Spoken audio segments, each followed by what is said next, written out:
The US has ordered Israel to urgently boost aid to Gaza or face having some military assistance cut off. It comes after reports that Benjamin Netanyahu was considering a surrender or starve plan to choke off aid to the north, leaving hundreds of thousands without food or water to flush out Hamas terrorists. Israeli officials have told their US counterparts they won't enact that plan. But frankly, that's what they tend to say about most of their escalations just before they happen. In the past few days, 4 Israeli soldiers were killed, 58 more badly injured in a Hezbollah drone attack. The UN, meanwhile, has condemned a large number of civilian deaths caused by Israeli strikes, including one that hit a Gazan school. With the conflict now at its most dangerous juncture, I'm joined by 2 of the most accomplished advocates for their relative positions. Jonathan Conricus is a retired lieutenant colonel, an international spokesman for the Israeli Defense Forces, and Mehdi Hasan is editor and CEO of Zateo News. Well, welcome to both of you. What's up, everyone? Quick intro as always, as this clip is too exciting to waste any time. On Piers Morgan Uncensored, we've got Mehdi Hasan facing off against former IDF spokesperson Jonathan Conricus, and it gets nuts. And as always, Mehdi does not hold back, so let's get into this clip. I'll give you my opinion as we go through this clip. Let's get into it. International Court of Justice right now. Jonathan, let Mehdi finish his point. Jonathan, I'll let you respond after Mehdi finishes his point. Yeah. Mehdi. I barely started, but he doesn't want people to hear what's going on. All of those groups have said they'll stop if Israel stops its genocide in Gaza. NBC News reported that Israel killed Nasrallah because he said, I'm only going to do a deal with you if you do a ceasefire in Gaza. I want to link a ceasefire in Lebanon with a ceasefire in Gaza. And the Israelis told NBC News that's why we killed him. So we know that these groups have agency. Israel has agency. Jonathan Conricus wants your viewers to believe that Israel just blindly, Israel was just minding its own business and Iran attacked it. Israel attacked Iran first. In Syria, they bombed an Iranian consulate in violation of the laws of international law and international diplomatic law. Yeah, they killed Iranians in Iran. They then bombed Ismail Haniyeh in Tehran. They bombed the Iranian capital. And then they bombed Beirut and killed a senior Iranian general. So actually, it was Israel that's been provoking. And when he talks about source of destabilization in the region, everyone in the region knows it's Israel that's destabilizing the region. It's Israel right now that's escalating wars in multiple countries. Everyone around the world knows it's Israel that's the country that is causing the issues. 40 countries, Piers. 40 countries have just put out a statement on Saturday saying, can Israel please stop attacking UN peacekeepers, blue helmets? So please don't give us lectures on who is stabilizing, destabilizing the region. And final point, as for winning, the Israeli general who ran the Gaza division, Gadi Shamni, says Hamas is winning, Israel is losing in a big way. Those are his words, not my words. Jonathan, your response. Yeah, I just out of respect for you, Piers, I didn't interrupt the second time, even though Mehdi's statement was littered with so many lies that are in fact quite ridiculous. As were yours. Israel was indeed minding its own business.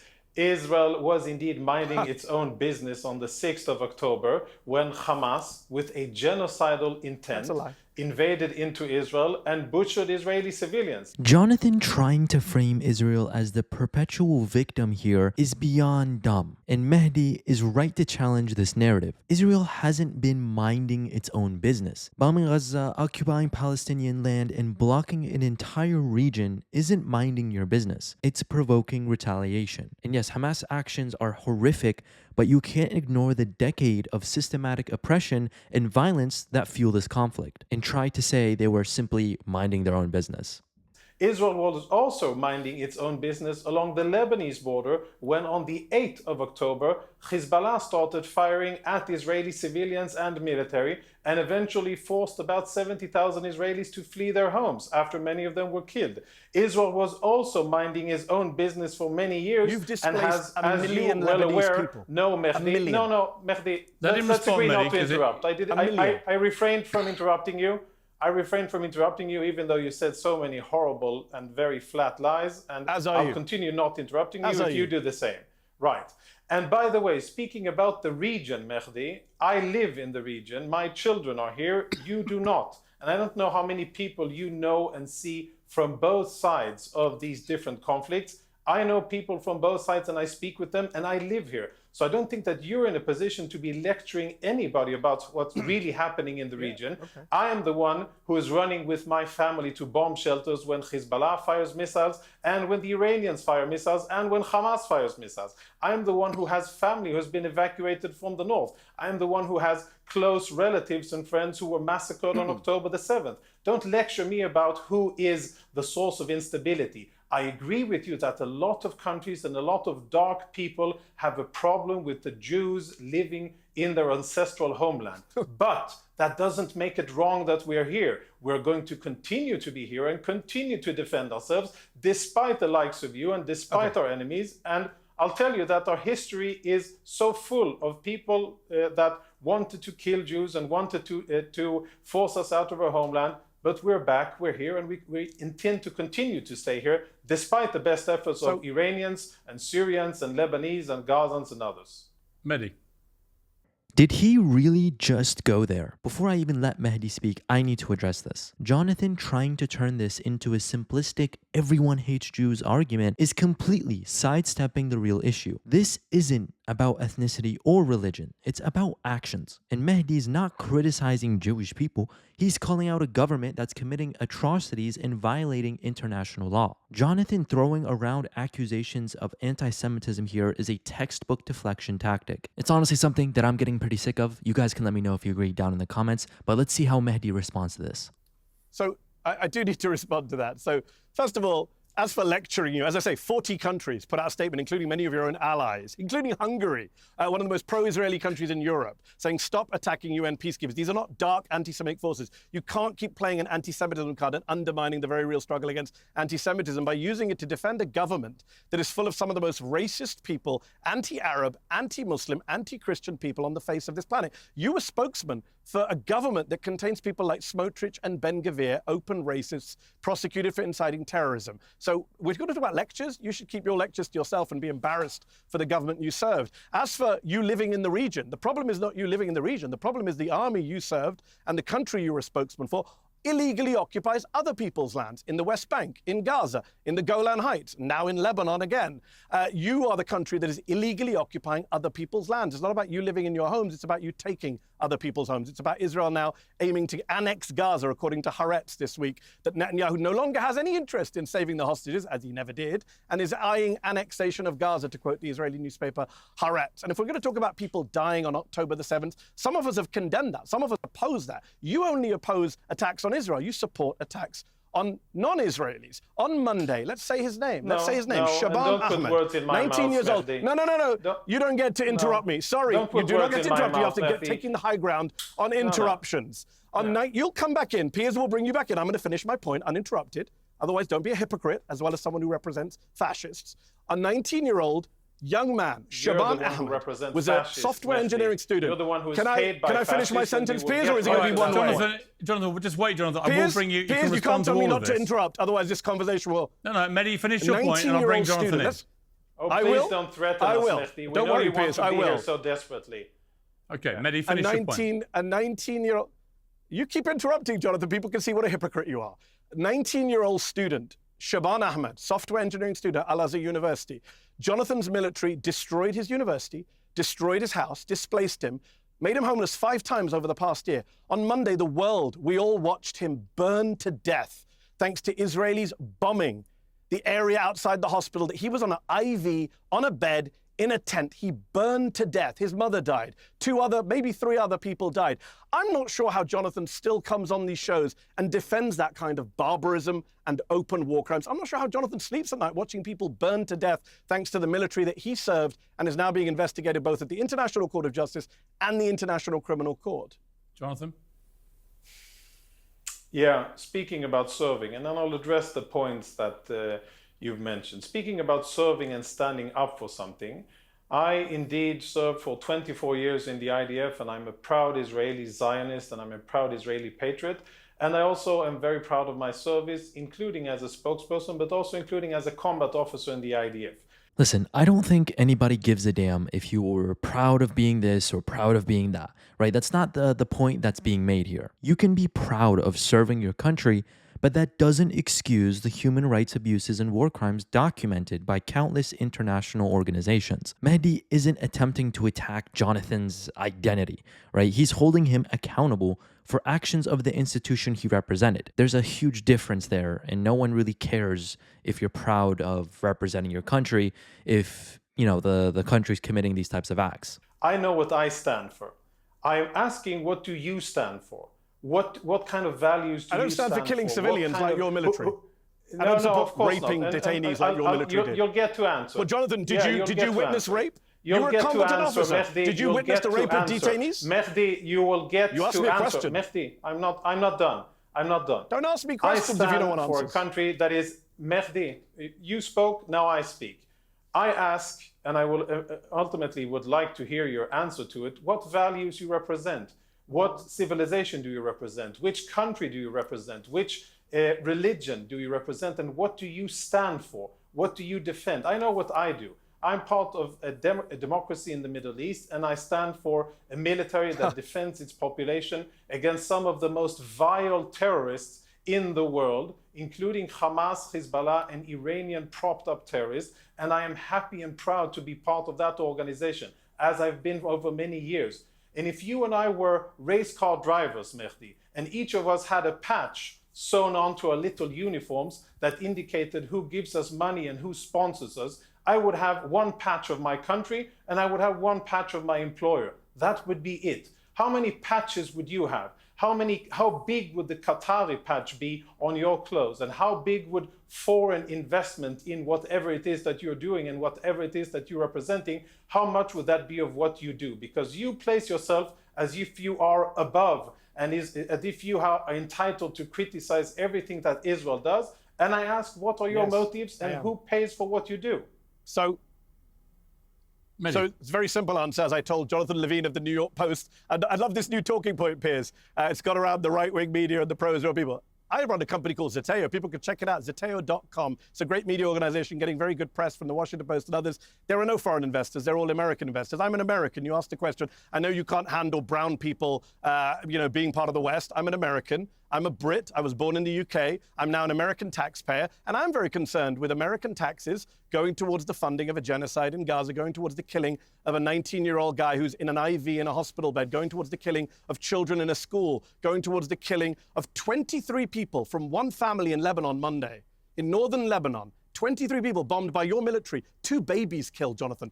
That is what you stand for. You serve the IDF, the Israeli military, which, as I say, is being investigated at the ICJ, and the ICC. You serve a military that has been credibly accused by the United Nations just last week, by Israeli media, which showed videos of mass rape of Palestinian detainees. The New York Times this week reported that your military sent children, Palestinian children, as human shields into booby-trapped tunnels and buildings.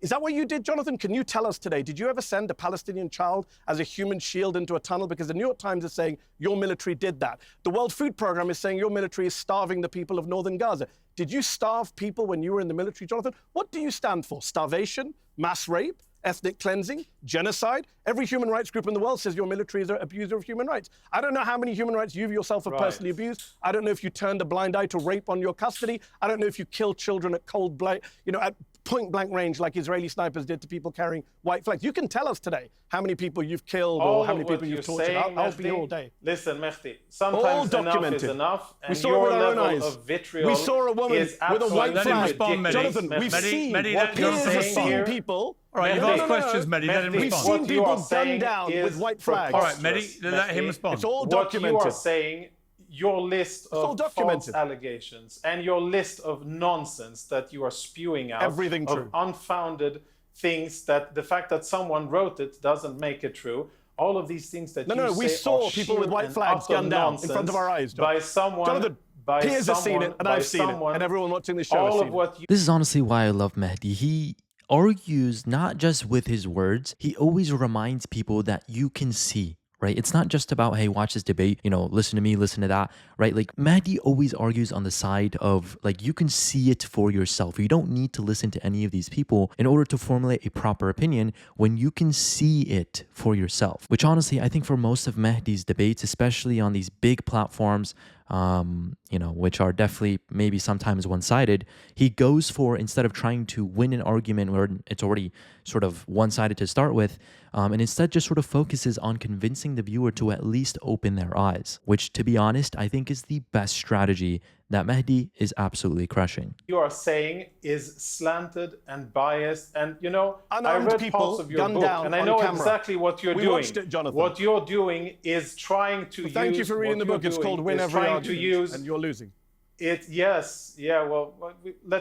other peoples be the judge of that. Piers can tell us. Piers can tell us. But what I can Piers, say, have you watched unarmed people gunned down by the IDF? Piers, why don't you jump in as a moderator and clarify who's telling the truth? Mehdi, I can say categorically, Mehdi, that under the circumstances that Israel finds itself under, I cannot think of any military that would behave in a more humane way. And I say that in 100% sincerity, without blinking. The International Criminal Court Chief Prosecutor disagrees with you, and Jonathan. I will continue to say it, Mehdi, and I will continue to say it despite for Hamas and Hezbollah and Iranian apologists like yourself. And I will continue to say it and know that I stand on firm ground.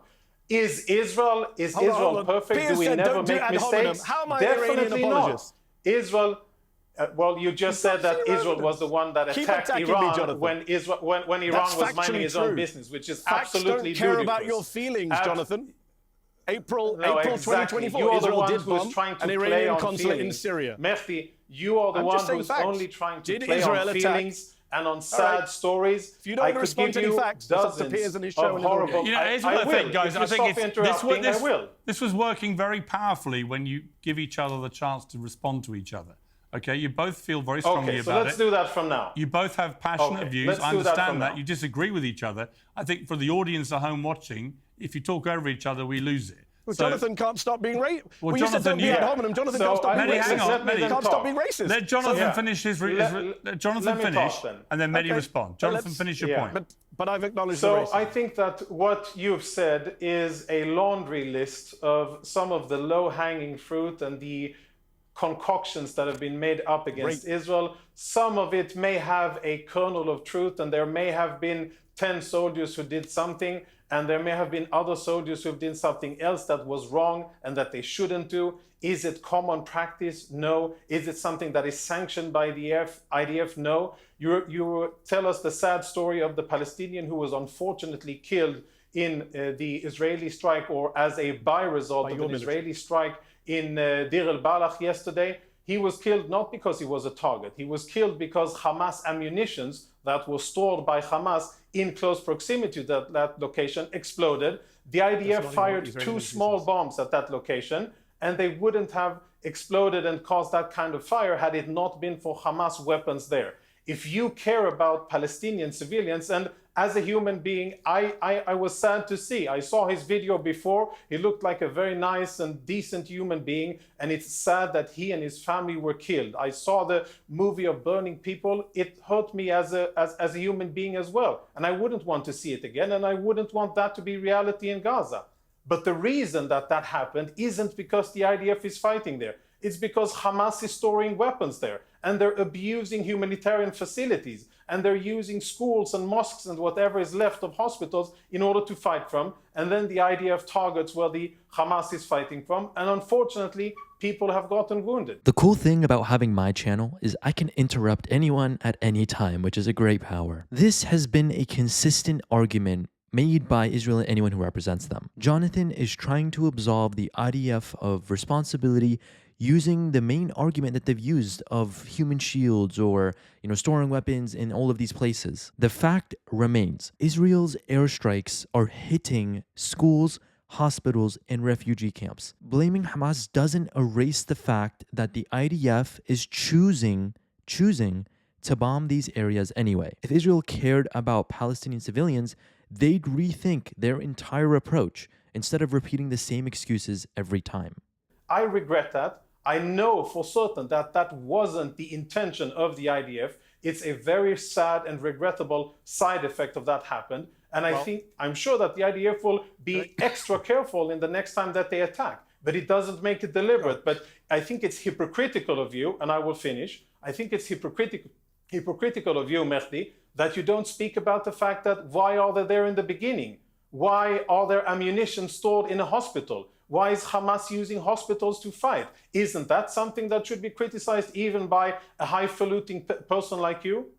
Okay, Mehdi, your response. So first of all, that's false. Even the Israeli military hasn't claimed it was ammunition. There's a debate about what the secondary explosions caused. It could have been the gas cylinders that people were using. But the issue is you're bombing areas of tents and hospitals. You've bombed refugee camps, as Piers pointed out. You've bombed schools, as I've pointed out, and you've dodged. You bombed a Lebanese Christian town and killed 23 people from one family, including 2 babies. You've bombed UN peacekeeping soldiers from Ireland and Italy who are not Hamas or Hezbollah either. Israel is bombing people deliberately. We don't need your word for that. We've seen hundreds of TikToks, including my company, Zateo, that you happily mentioned earlier, put out an entire documentary interviewing Israeli soldiers and showing the TikToks of them bragging about their violence inside of Gaza and now Lebanon. You talk about low-hanging fruit. Let's just be clear here on the facts, since people are not going to get the facts because as you've read my book, you know there's a tactic called gish galloping, which is what you just did, which is to talk over all the facts without engaging with them. Here are the facts that people can go look up for themselves. Human Rights Watch, Amnesty International, the UN Human Rights Office, UNICEF, UNHCR, Save the Children, World Food Programme, WHO, Doctors Without Borders.